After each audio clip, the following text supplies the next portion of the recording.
So we can move on now and invite, I'm sure you give another great welcome to Kay, who's going to come and share with us all the work from Compassion. So thank you very much, Kay. You're very, very welcome. They are entertained most of the time, so hopefully they'll be good with you. I'll leave you to... I hope is my speaker all right? Giving a bit of feedback. Hello, everybody. It's so lovely to see you. Do you know, it's so lovely to see you, but it's so lovely to see so many children going out in so many churches. I can tell you that doesn't happen. The children are not there. So it's just beautiful, because I'm going to be talking about children anyway today. Beautiful to see them going out. So yeah, my name's Kay. I'm a long-time sponsor with Compassion, and I'll explain about that in a minute. And also a speaker advocate. All that means is that I go out and volunteer to speak at churches to try and spread the word and encourage people to sponsor. I've been involved with Compassion since my mid-20s, so quite a long time ago.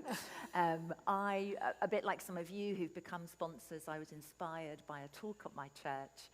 But also I think I studied geography, and I love geography and development, and I'd become quite aware that, you know, it's not just about here, there's a big world out there. And I went to India for my honeymoon. What a lovely place to go on your honeymoon. But just really experienced poverty at first hand and was really shocked. So that's been my sort of story.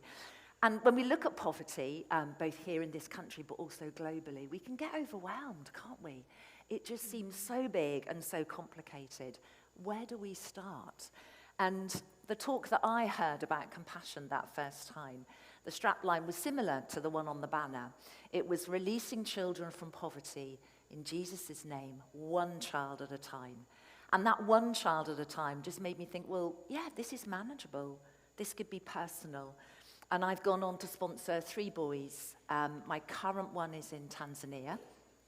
And it's been a delight to see them go right through the project from little boys to one dropped out at 19, but one went on to 22, and he's now a truck driver. So he's got a real skill all through Compassion. But rather than me going on too much about what Compassion's about, I just wanted to play you a very short video which talks about the model that the charity has adopted. And it's called Stop for the One. And it's all about the fact, well, you've been doing preaching, I think, on the kingdom, and it's all about that sort of kingdom approach and how we're not expected to do everything ourselves, but we can do one thing at a time. So here is, hopefully, Danielle The best Strickland. description of justice I've ever heard is that justice is love in public, and Jesus is love personified. If I was Jesus, I mean, one of the temptations that he faced in the desert was just to make it all happen in one go, just solve the world's problems right now. And Jesus said that's not the way it's supposed to go. The Lord doesn't plan it that way. The Lord actually has this other plan that involves humans being humans and seeing each other as humans and helping one another, and that actually is how this kingdom is going to go. It's not going to be one big robotic, it's going to be one by one by one. And so Jesus stops for the one, he teaches about the one, he engages the one, he heals the one, and I don't know why exactly, I can't quite figure it out. But I do know, because logistically speaking, it would be easier if we could just heal whole neighborhoods at a time, But the kingdom works one at a time. I mean, that's just the process, the lost son, the lost coin, the lost sheep. I mean, this is the nature of God himself. So I think, that's one of the most powerful things about the model of Compassion, is that it's one child. So rather than, just an issue that we're all going to fight together, which still poverty is still an issue and we still will fight it systemically, but it's got a name and a face. There's a person here, and the one matters to God, and the one lost child matters to the Lord. And there's something really profound in a world that tries to kind of blur everybody into one thing, to say, no, God cares about the one. There's something really profound about it. So I think that's the kingdom model. That's how God works in the world, and it's how he invites us in. And I think it's kind of to protect us maybe from being, from being disengaged from it, from succumbing to the idea that poverty is too complex for us, which, in today's world, that's what everybody would have us believe, that it's above our pay grade, that we can't quite understand the complexities of it, and so therefore there's nothing we can do about it. which again is its own poverty, isn't it? But to actually say, well, you know, while you're chatting about what to do about poverty, maybe I can send Emerson to school. And then while you're chatting about how to like systemically, you know, unleash food for the whole world, maybe I can give Emerson a meal. And maybe by the time Emerson is educated and fed and grows up, maybe he'll be the one that changes the world. I don't know, but until such a time as we've got this figured out, we do have a kingdom principle, which is stop for the one.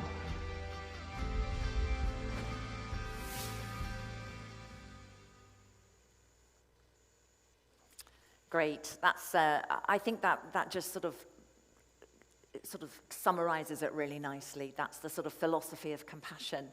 So I am here today primarily to thank you because you sponsor as a church 5 children in Burkino Faso. Are there any sponsors here today? 2, 3.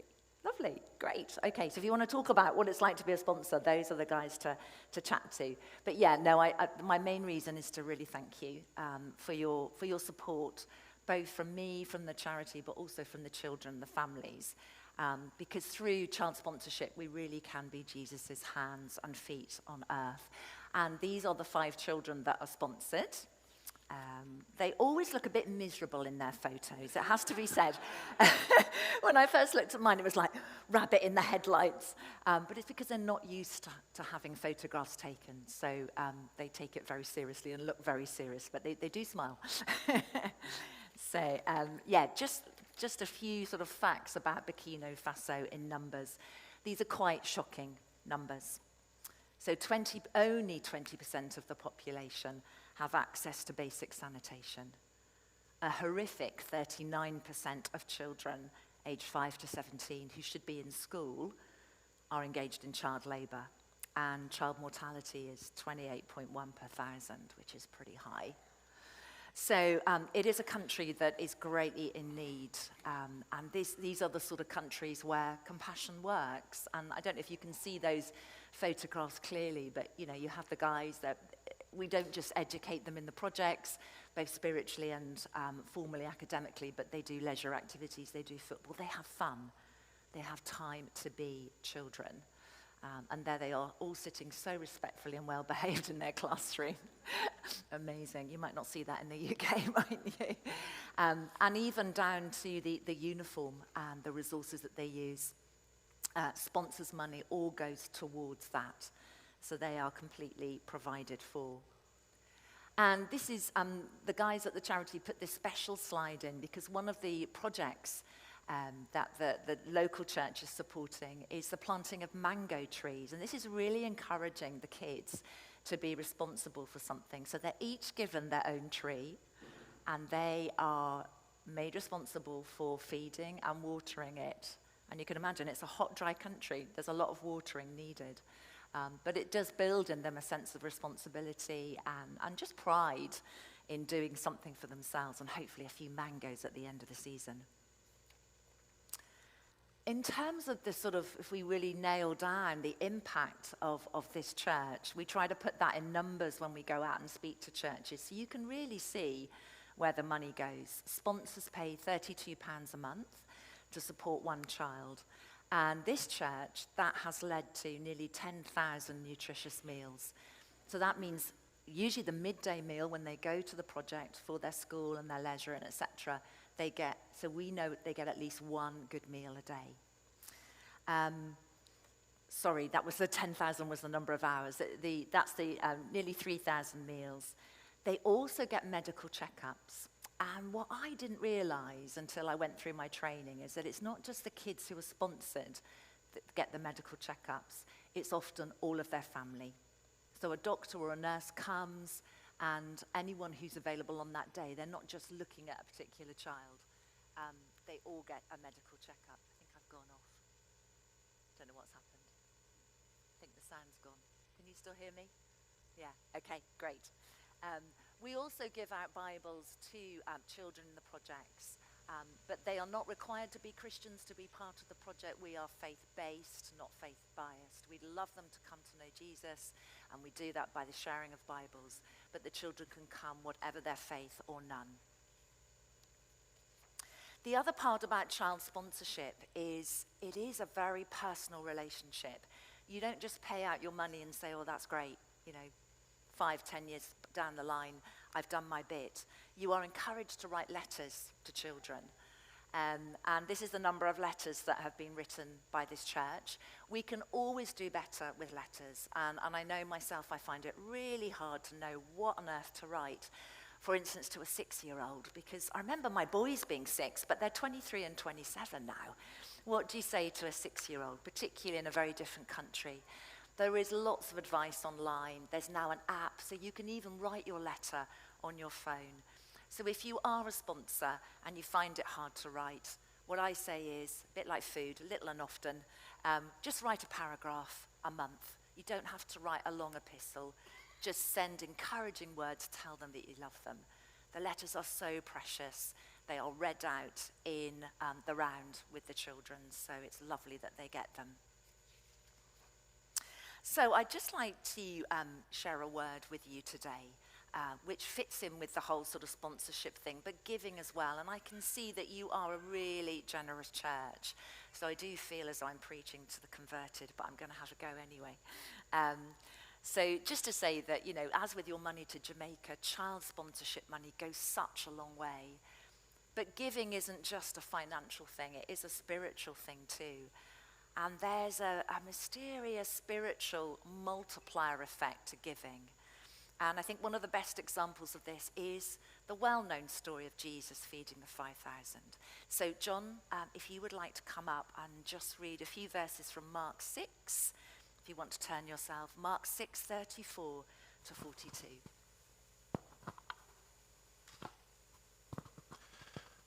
When Jesus landed and saw a large crowd, he had compassion on them because they were like sheep without a shepherd. So he began teaching them many things. By this time, it was late in the day. So his disciples came to him. "This is a remote place," they said, "and it's already very late. Send the people away so they can go to the surrounding countryside and villages and buy themselves something to eat." But he answered, "You give them something to eat." They said to him, "That would take more than half a year's wages. And we to go and spend that much on bread and give it to them to eat? How many loaves do you have?" he asked. "Go and see." When they found out, they said, 5 and 2 fish. Then Jesus directed them to have all the people sit down in groups on the green grass. So they sat down in groups of hundreds and 50s, taking the 5 loaves and 2 fish, and looking up to heaven, he gave thanks and broke the loaves. Then he gave them this to his disciples to distribute to the people. He also divided the 2 fish among them. They all ate and were satisfied. Thank you, John. It's a really well-known story, isn't it? And interestingly, it appears in all 4 Gospels. So I think it's got something really valuable to tell us. Jesus is well into his 3-year ministry when this happens. And he's just heard that John the Baptist has been killed by Herod. So naturally, he's devastated. He seeks a quiet and safe place, but he's followed by crowds because he's been healing and teaching, and they just want more. So he teaches all day and he heals. But it gets late and they need their dinner. They're humans.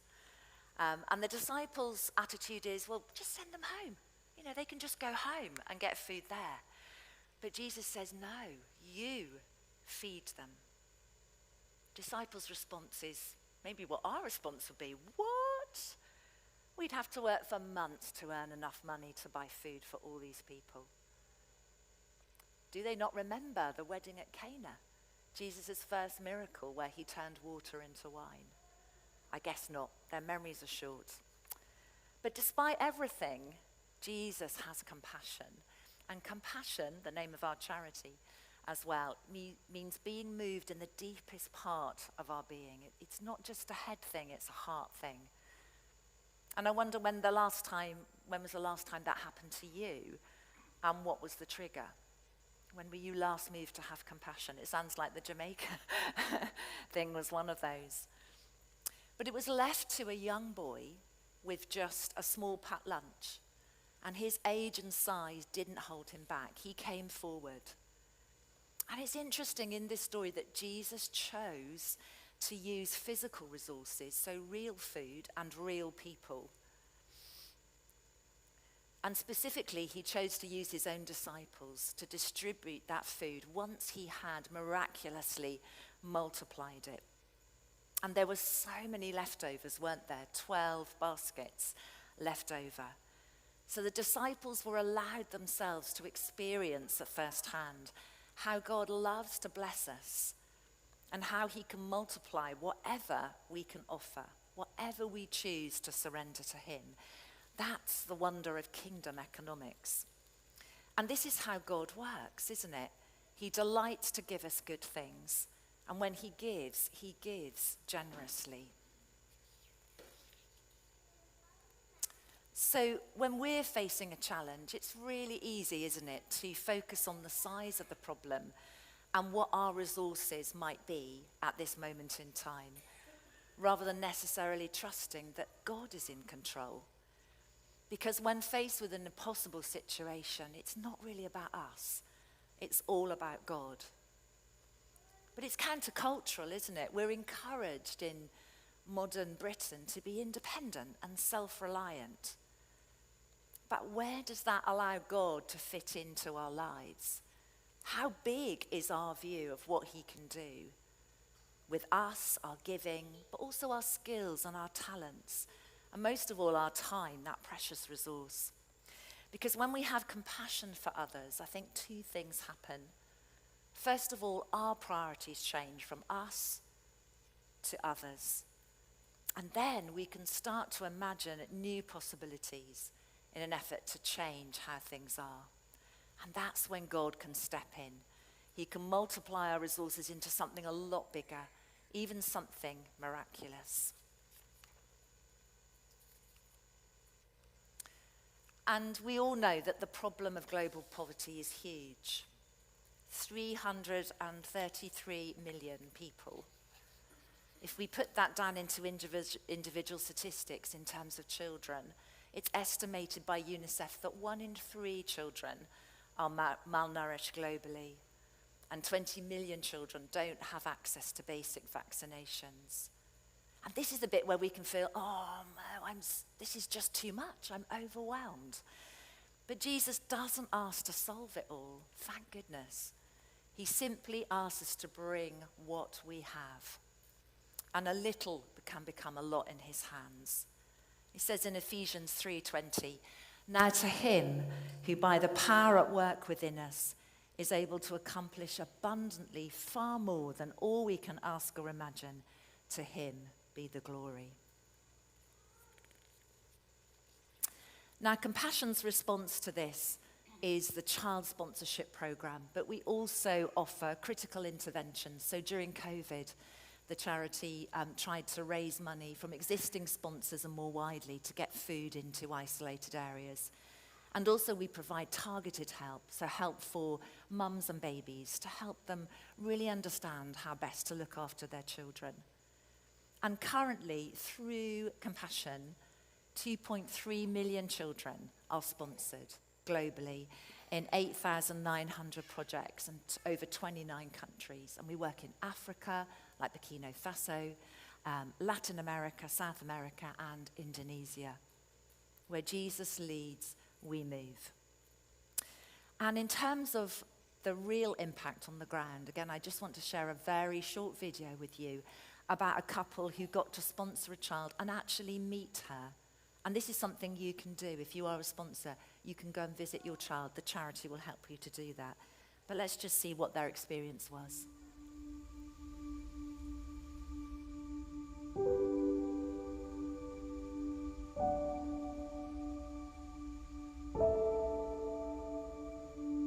I believe it's all about the one.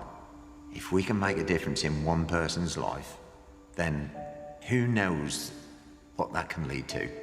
We take so much for granted in the Western world, and when you visit a compassion child and you see firsthand, you realise what is important we're not able to see our compassion girls grow, we have photographs of them. Those photographs are side by side with our own daughters and our grandchildren. Violet was quite little, and now she's 14 and growing up fast. So it's going to be quite exciting to actually see her in person. This is, for us, a dream come true, to visit the girl that has been in our prayers, on our hearts, in our thoughts for 11 years. When the family gets a visit, it is actually a blessing. The child meets the sponsor, and the child can never imagine I'll ever see this person physically, apart from photos and communication in letters. But when there is this sponsor coming physically, wow, it's just breathtaking, and it's a blessing to the families. When we were maybe 50 meters away, we could hear them. The windows were up, but we could still hear them singing their hearts out. She appeared out of nowhere. I didn't see her coming, but she just threw herself at me. And I don't think I will ever forget that moment. It was like we'd known each other ever since she was born, and that we'd been apart for so long. You're not just sponsoring some random person who you never know anything about. Each child is known by somebody. They are cared for, they are looked after. I think about the staff, how passionate they are to see these kids thrive and flourish. We want to add value on these children's lives. That means economically, spiritually, they know what to do. We only play a small part, but to see the day-to-day running of the project that provides hope, Violet, I will always remember that and remind myself that she's being cared for. Looking at each person on that photograph that plays a part in Violet's life, and I think that was the thing that struck me. You know, it's not just us. Each member of staff plays a part in making sure she thrives, making sure she reaches her full potential.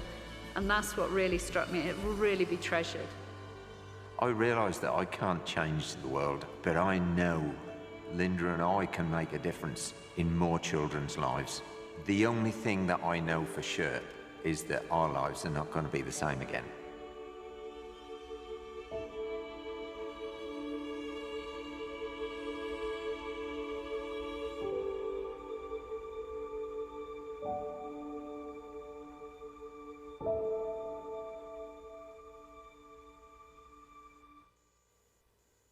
Really lovely, isn't it, to see that? And although the sponsors provide money, compassion works through local churches. We don't just, make the decisions ourselves. We rely on those people on the ground to know the children, know the families, and support them. So they are just their fellow villagers, fellow townspeople. Sponsorship really does make a life-changing difference. And it's so many things. It's education, it's food, it's spiritual guidance as well, it's vocational training. And I mentioned my last sponsored child, Niringamana, and he became a truck driver and got a job in the construction industry. And it does mean that these guys can get a skill to take them and take them further than subsistence farming and take them away from that circle of poverty. And it's not just them getting that job, it benefits the whole family, the whole community as a result. Life-changing difference.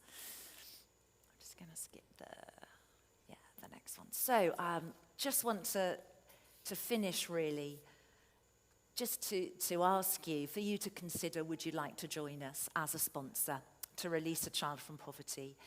It is £32 a month, and I know that's a big ask and a big commitment, but there are more flexible ways to do it now. You don't have to do sponsorship on your own. You can do it with another person in your church, with a small group, or as a church, or even with other Christian friends outside. And obviously you get to journey with a child from their childhood through adolescence and into adulthood. We can be flexible if financial problems come and you find you're no longer in a position. We can look at the subscription to reduce that, to put it on hold. And if you find that you can no longer sponsor, we will find another sponsor for you. So don't let that put you off. Once a child is in a project, we don't let them go. They do stay. There are central reserves that will support them. So I have 5 profiles today of children from Burkino Faso, aged from just 1 year up to 14. Some people prefer older children, some like the little ones. They are all waiting to be sponsored. So do come, I'm going to have a table set up afterwards. Do come over and have a look, or just come over and have a chat. I even have chocolates as well to bring you over. But, you know, even if you partner with us in prayer, we're just so grateful because this work is important. So I'd just like to close now, just to have a time of prayer, just for a minute or so before communion, just to allow you to prayerfully consider how you might respond today. Might that be to sponsor for the first time? Maybe sponsor an additional child, partner with us in prayer, or maybe just to think about your own giving. I know and I can see that you are a generous church, so let's just take a moment to think about that and lay it before the Lord.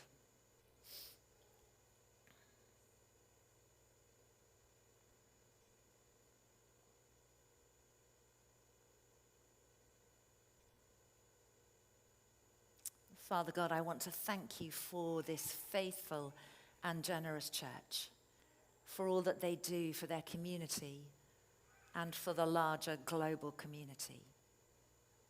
Lord, I ask you to bless them, that whatever they surrender to you in time and skills and talents and money, you will multiply that through the power of your kingdom economics. What little they give that they surrender to you, you will make that large in your kingdom and you will bless it. Amen.